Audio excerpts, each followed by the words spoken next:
What's up, everybody? It's Afterburn time, and I have to admit I'm a little bit nervous for this one.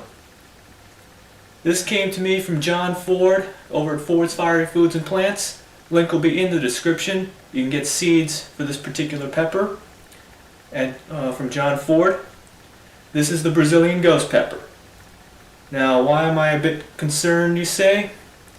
Well, Ted Barris did the same pepper and said it was the second hottest pot he's ever had. And knowing Ted, I know that he's done hundreds and hundreds of peppers in the past, and for him to put this as number 2, at least to date, it does make me a bit concerned. But hey, I don't back down. This is pot I'm going to review. So I'll cut this open.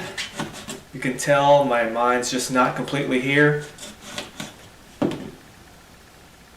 It's a very thin wall. Not too much oil on the blade, at least for my pepper. But there is a nice placenta here. It's a very light pepper. It's not super dense. But here's what it looks like inside. I think I lost the seed again. There you go. Huge placenta, thin wall.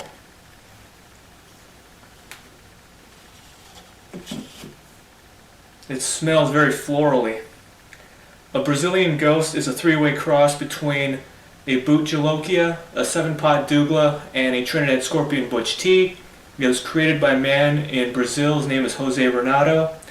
And John Ford managed to get some seeds. You can get some seeds through John Ford. Let's see, what other notes do I have here? 1.43 million Scovilles was a recent pod test, a Scoville test for this pod. It can vary with heat, but the ones that John Ford sent in for testing was 1.43 million Scovilles. And I got this from John Ford. So here we go. Brazilian ghost pepper. My stomach is going to hate me. I already know it.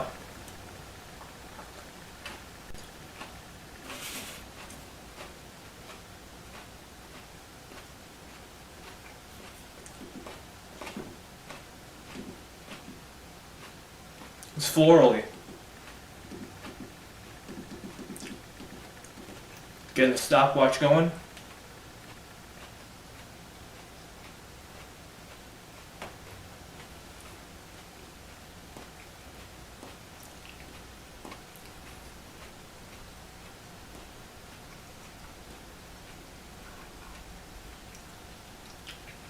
My tongue's feeling it right now.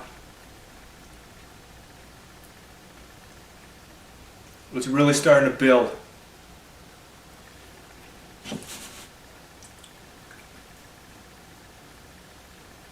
Got some parts of pepper stuck in my teeth already.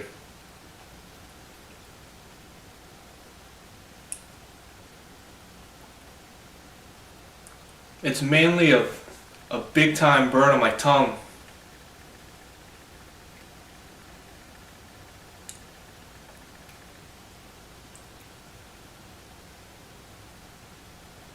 Starting to sweat around the eyelids.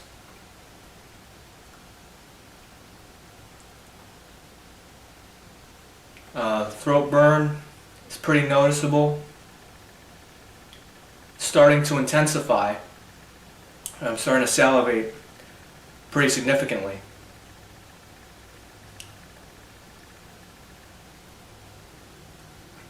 It's trying to keep building. I can already feel it's trying to keep building.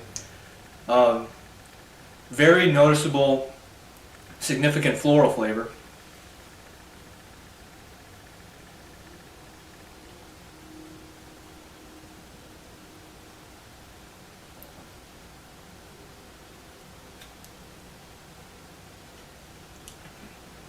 You have to excuse that. Some pepper got stuck in my teeth.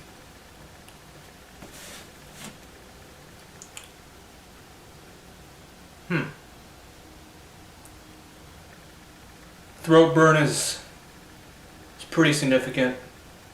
It's not the worst. I still think the 7-pot brown was worse for me.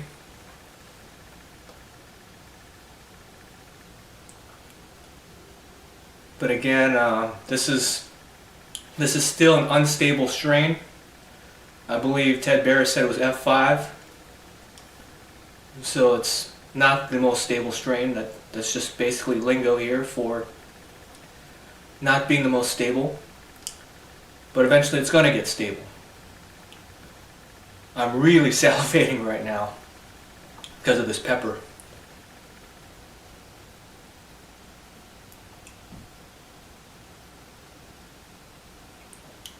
Pretty good throat burn.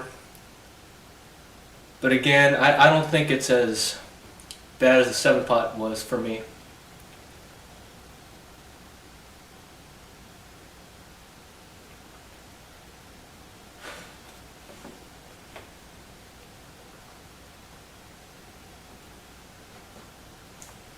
It's about 3 minutes in. Stomach's starting to get a little warm.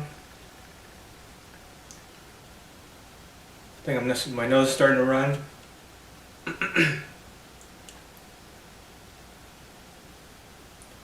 Throat burn's fairly violent. It's not really bad. Tongue burn is fairly violent. Not the worst ever.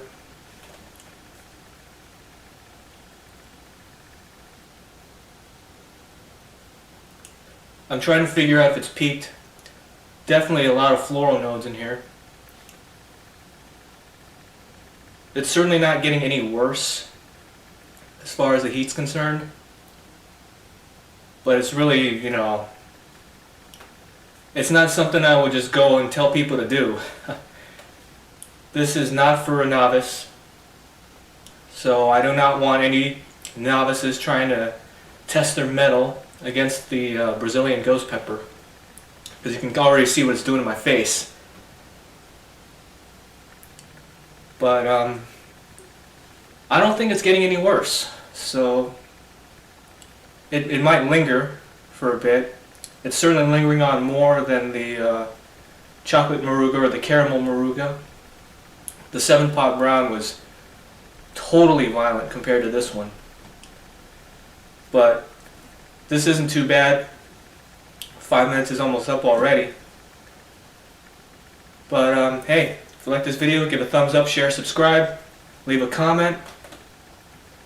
And that's pretty much it for this one. I actually thought it was going to be worse, but pleasantly surprised anyway, at least for my stomach's sake, that it's basically peaked. So anyway, thank you for watching. As always, embrace that pain. I'll see you in the next video. And check out all my other videos too. I don't always do spicy, so I gotta give my stomach a break sometime. Anyway, thanks for watching. I'll see you in the next video.